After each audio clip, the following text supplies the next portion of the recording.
नमस्कार साथीहरू, NPL season 2 को भाइब्स अब सुरु भइसकेको छ। नोभेम्बर 17 बाट गेम सुरु हुँदैछ। योभन्दा अगाडिको सिजनमा जनकपुर बोल्ट्सले सुदूरपश्चिमलाई चाहिँ हराएर उपाधि जितेको थियो। अब सिजन 2 मा पनि सबै टोलीहरूले राम्रा राम्रा साइनिङ गरिराखेका छन्। यो विषय त फरक भयो, तर आज चाहिँ एउटा राम्रो रमाइलो गेम खेल्नेछौँ है। यो रमाइलो गेम चाहिँ एउटा लक टेस्ट के। अब स्क्वाडहरू मैले अहिलेसम्म हेरेको पनि छैन राम्रोसँग, अलिअलि खेलाडीहरू साइनिङ भयो भन्ने चाहिँ मैले सुनेको छु। अब पर्सिबाट गेम छ, तर आज चाहिँ म पहिला टिमहरूको लक एउटा होइन टेस्ट गर्नेछु र सबै टिमहरू यो 8वटा टोलीहरू रहेका छन्। नि 8वटा टोलीहरूलाई फाल्दै फाल्दै फाल्दै गरेर लास्टमा 16 एउटा को बाँकी रहन्छ त्यो चाहिँ लकको अनुसार चाहिँ होइन, अथवा मैले गराएको एउटा लक टेस्टको चाहिँ विनर हुनेछ ऊ चाहिँ, र एनपिएल सिजन 2 को विजेता म त्यसरी घोषणा गर्नेछु है। र अनि तपाईँहरूलाई फिक्सर्स पनि थाहा नै होला होइन, फिक्सर्स पनि आइसकेको छ। सुरुमा जनकपुर बोल्ट्स र काठमाडौँ गोर्खाज बीच गेम हुँदैछ। डे नाइट म्याच हुनेछ 4 बजे भनेपछि अब 4 बजे अँध्यारो भइसकेको हुँदैन, तर पहिलो इनिङ चाहिँ उज्यालो नै हुन्छ, दोस्रो इनिङमा चाहिँ फ्लड लाइट बाल्नुपर्ने हुन्छ। धेरै म्याचहरू चाहिँ डे नाइट म्याच नै हुनेवाला छ। डिसेम्बर 13 शनिबारको दिन चाहिँ ग्रान्ड फिनाले रहेछ। अब यो फिक्सर जुन छ 8वटा टोलीहरूमध्ये कुन चाहिँ टप 4 हुनेछ, प्लेअफमा पुग्नेछ अनि ग्रान्ड फिनालेको पुग्नेछ भन्ने फरक कुरा भयो।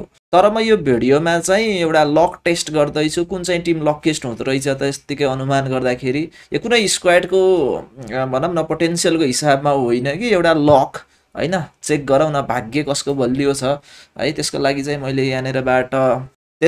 मैले यहाँनिरबाट 8वटा टिमहरूलाई चाहिँ यसरी राखेको छु। स्पिनिङ गर्दैछु एउटा व्हिलमा राखेर पुरै फनफन्ती घुमिराखेको छ।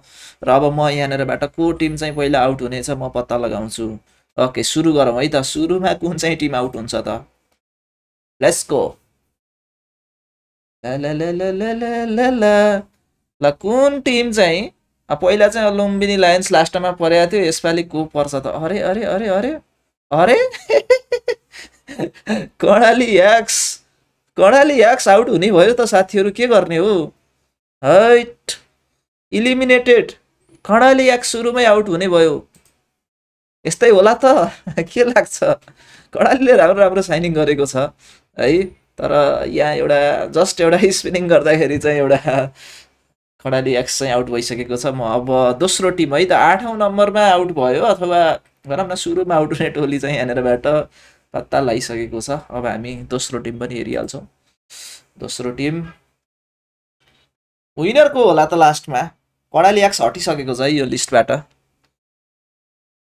ल ल ल ल ल अरे अरे अरे लास्ट टाइमको विनर बच्यो त। विराटनगर किङ्स राम्रो साइनिङ गरेको छ।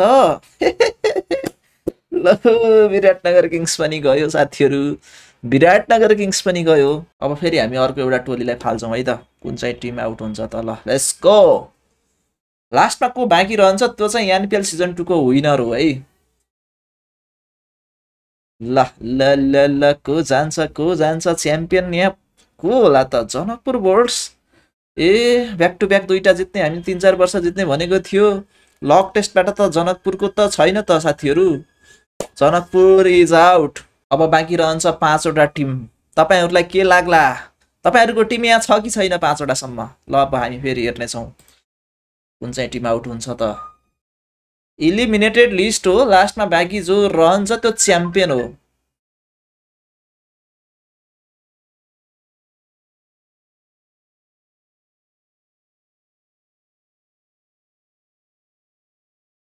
के भयो साथीहरू?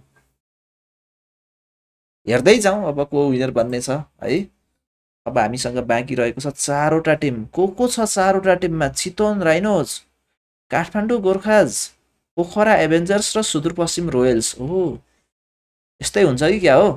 पोखराले राम्रो साइनिङ गरेछ, काठमाडौँ गोर्खाजले राम्रो साइनिङ गरेछ, चितवनले पनि राम्रै गरेछ है। ल टप 4 प्ले अफमा पुगेको टोलीहरूबाट अब इलिमिनेटेड भएर जाने टोली को छ हेरौँ। अरे रे रे रे रे रे रे रे रे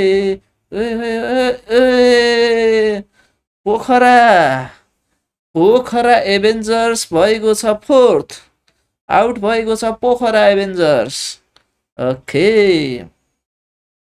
अब हामी तेस्रो हुने टिम अथवा भनौँ न क्वालिफायर 2 हुन्छ नि होइन, क्वालिफायर 2 बाट अर्को इलिमिनेटेड 2 भने पनि भयो।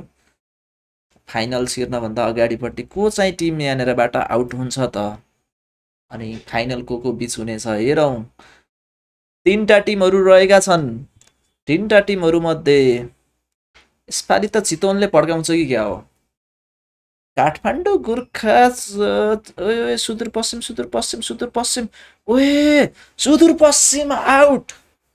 सुदूरपश्चिम पहिलाको च्याम्पियन जनकपुर बोल्ट्स पनि आउट, अनि त्यसपछि सुदूरपश्चिम रोयल्स पनि जो दोस्रो भएको थियो त्यो पनि अहिले तेस्रो भएर सक्यो। भनेपछि फाइनल चितवन र काठमाडौँ बीच।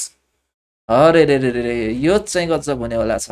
हेरौँ अब आउटको हुन्छ, सेकेन्डको हुन्छ र च्याम्पियनको हुन्छ। बाँकी रहेको टोली हुनेछ च्याम्पियन भने आउट हुनेछ यहाँनिरबाट ओए काठमाडौँ चितवन काठमाडौँ चितवन काठमाडौँ चितवन काठमाडौँ चितवन काठमाडौँ चितवन। ओ कस्तो मार्जिन कतातिर गयो?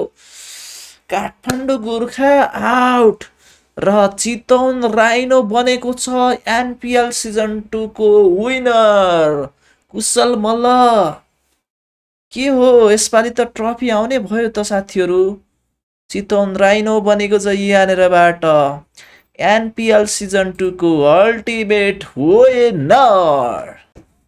ओके साथीहरू, लक टेस्टबाट चाहिँ एनपिएल सिजन 2 को विनर चाहिँ चितवन राइनोज बनेको छ होइन। म तपाईँहरूलाई चाहिँ अब नेक्स्ट भिडियोमा चाहिँ सम्भवतः लाइभ आएर नै स्क्वाडको एनालाइसिस गर्नेछु 8वटै टिमहरूको, र अनि त्यसपछि त्यसमा कुन चाहिँ टिमले चाहिँ एक्चुअल्ली एनपिएल सिजन 2 को टप 4 अनि त्यसपछि फाइनलिस्ट अथवा च्याम्पियन नै बन्न सक्ने क्षमता राख्दछ भन्ने विषयमा चाहिँ तपाईहरु समक्ष लाइभ डिस्कसन गर्नेछु। यो भिडियो तपाईहरुलाई कस्तो लाग्यो कृपया लाइक शेयर र त्यसपछि कमेन्ट गर्न नबिर्सिनु होला र हाम्रो च्यानललाई सब्स्क्राइब फलो गर्न नबिर्सिनु होला। Bye bye.